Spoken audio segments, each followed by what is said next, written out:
The doctor who owned the hospital, Dr. Marcus Anderson, was a highly respected surgeon in a bustling city in the United States. He was known for his exceptional skills and compassionate bedside manner, having dedicated his life to saving lives and educating the next generation of medical professionals. But there was one thing about Dr. Anderson that most people didn't know: he owned the very hospital where he worked. Despite his success, Dr. Anderson faced an unrelenting battle against racism. From the moment he walked through the doors of the hospital as a young intern, he had experienced subtle, and not so subtle, forms of discrimination. His white colleagues, despite being less experienced, were often given preferential treatment, while patients sometimes requested to be treated by a non-black doctor. Yet Dr. Anderson kept his focus on his work, determined to prove himself in a system that had always sought to undermine him. As he rose through the ranks, Dr. Anderson faced constant barriers. But in the face of adversity, he thrived. He became the head of surgery, then the chief of staff. It wasn't long before he realized that in order to truly change the system, he needed to control it. So, he secretly worked on acquiring the hospital, piece by piece, and after years of tireless effort and negotiation, he became the sole owner of the entire hospital. With the hospital under his ownership, Dr. Anderson began implementing a series of changes. He restructured the hiring process to give equal opportunities to people of all races, revamped the treatment protocols to prioritize patient care over bureaucracy, and created programs to mentor and support underrepresented medical students. However, some of his colleagues were less than thrilled. Many felt their positions of power were threatened, and their resentment grew. The real test came one afternoon during an important board meeting. Dr. Anderson, wearing his crisp white coat, entered the room to discuss a new initiative. As he entered, he could feel the tense atmosphere. A group of senior doctors, all white, sat at the table, exchanging skeptical glances. They had all been in the business for decades and were unaccustomed to having a black man in charge. "You know, Marcus, Dr. Jenkins," one of the senior surgeons said with a thinly veiled sneer, "this hospital has been a place of excellence for generations.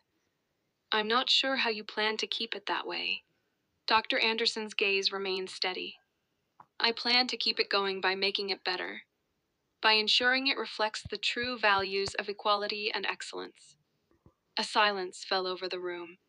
They didn't take kindly to his directness, but the doctor continued to assert himself, outlining changes that would foster inclusivity and provide resources for marginalized communities.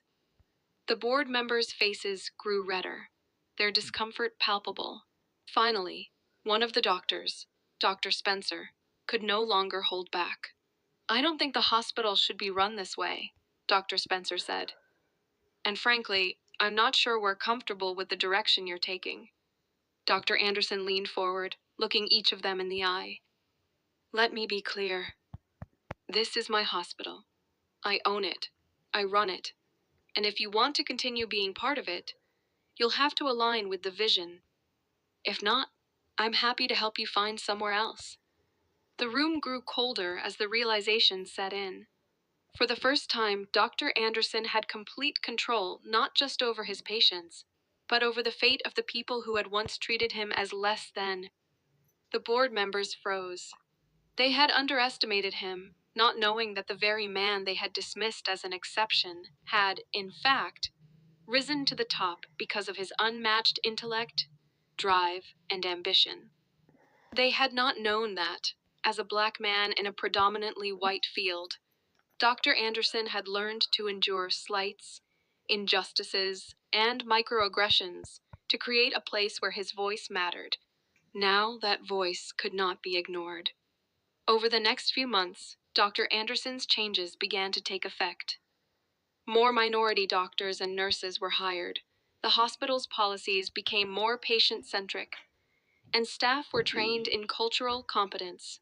His leadership was proven as the hospital's patient satisfaction and success rates soared.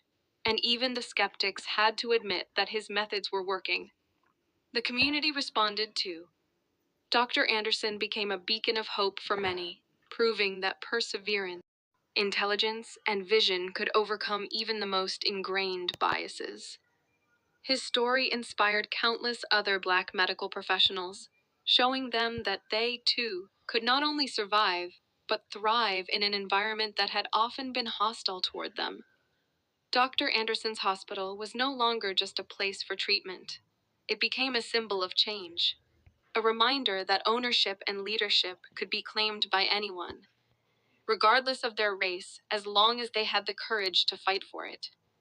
And for Dr. Anderson, it wasn't just about saving lives. It was about changing the system from the inside out.